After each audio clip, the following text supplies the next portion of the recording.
make an argument for why you think Basel III, we've established that it's certainly more comprehensive than the American regulatory regime, though a lot more complex as well.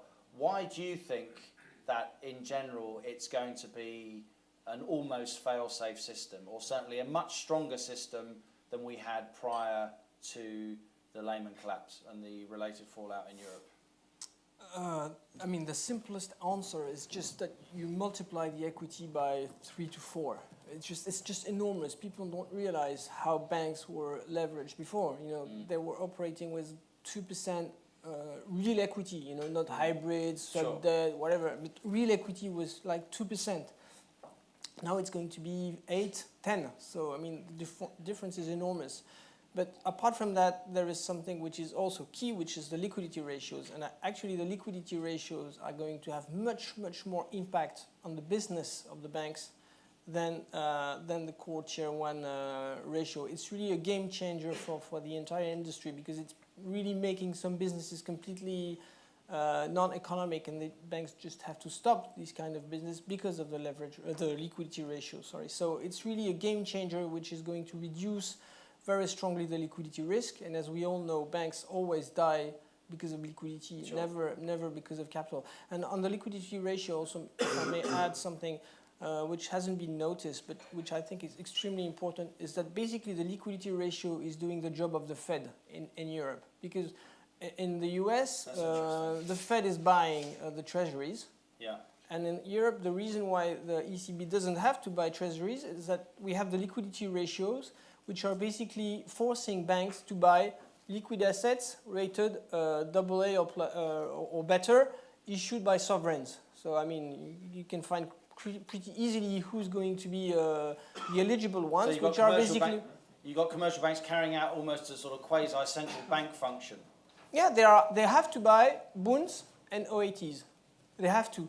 And because their balance sheet is enormous, they have to buy enormous amounts of these bonds and OATs. So, you know, rates in Europe are not going to rise anytime soon, because the liquidity ratio is only starting to be implemented, and banks are buying and buying and buying, and they are forced by us. You know, it's not a decision they make, it's just imposed on them by the liquidity regulations.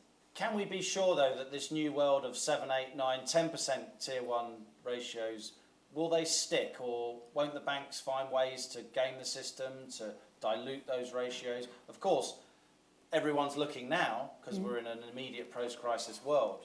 But don't you see holes in these regulations? It's an occasion to comment that slide, which is probably puzzling everyone since the beginning, because it's very complex and it's supposed to be complex. So if you don't understand, it's normal. Was it Greenspan said, if you don't... yeah, if you understand what I said... If you understand me, then I probably have been too clear. Yeah, exactly. There is a cycle in the banking system, which is always the same. Regulators start to worry about something a little bit, then they worry a lot.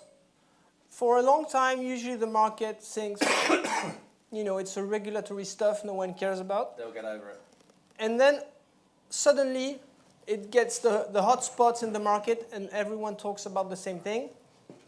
And then banks react to that, you know, change their business models, change the way they manage the balance sheet, and it's done.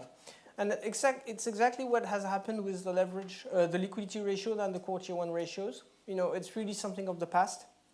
Banks have adapted to it, and now they have high core Tier 1s, etc. The hotspots today are another piece of legislation, which is the non-performing loans. How do you book non-performing loans? How do you decide that something is a non-performing loan? Leverage and total capital, which are the issues we've been discussing. And then there are other subjects which are on the mind of the regulators currently, and that the market isn't really looking at.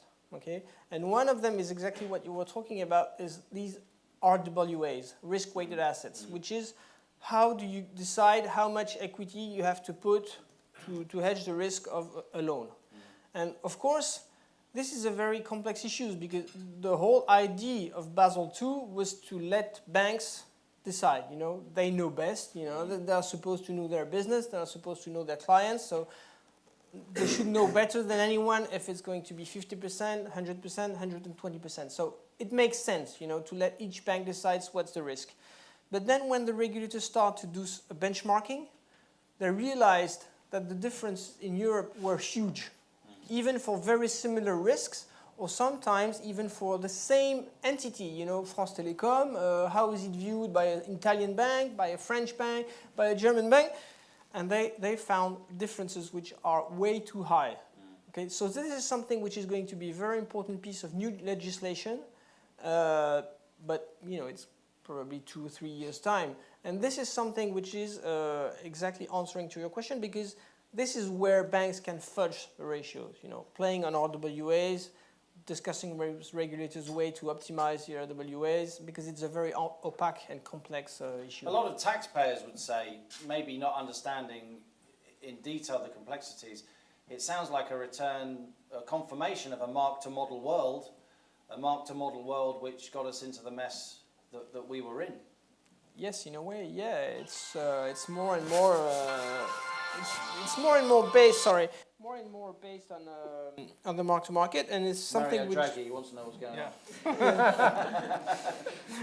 Tell Mario we'll call him back later. Yeah, he wants to know the exact scenario for the stress test. Yeah, that's right. He wants to know where he should invest.